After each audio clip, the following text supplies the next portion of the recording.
Good afternoon, YouTube. This is the LA engineering student bringing you some live, exciting, well, it's live to me. It would be live to you, but that takes a lot of data on my phone. So, almost live video of me, or my printer, I should say, putting together a sheath for this little guy. This is a Leatherman Micra, and I just designed a quick little sheath for it in about 20 minutes. I think I made one little goof already, which I kind of realized partway through the print, but the thickness, I think when I measured the thickness, I got the thickness of the unit and not the thickness of these hinges on the very top there. So I have a feeling that at the very, very top of this thing, it's going to stop right there. Now that may turn out to be convenient, but I actually designed, as you can kind of see here, but there's a little lip right at the bottom. You see that part that comes out a little bit? That's designed to engage... Oh! I hit the table there. Luckily the table bounced me out of the way, I think. But that's designed to engage this part, so the knife has to go in, let's see, this way with the tweezers in, or the tweeze in. I lost one of my tweezers.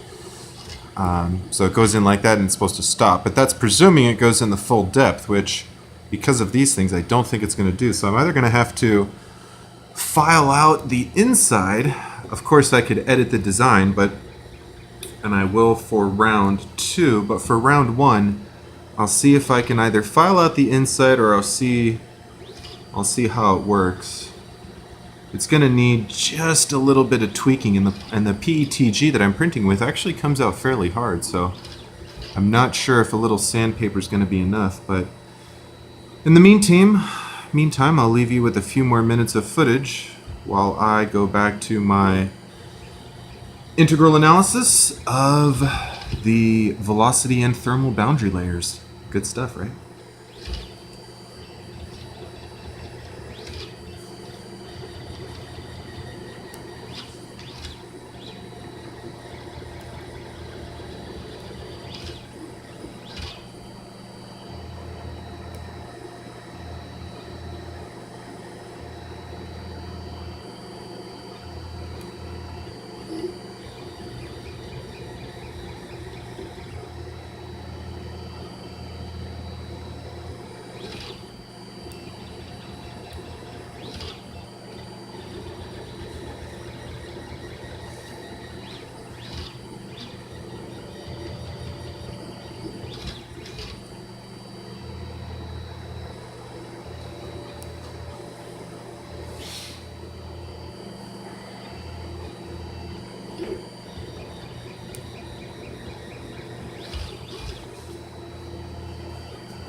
Alright, well until next time, thanks for watching, like, comment, subscribe, and keep engineering.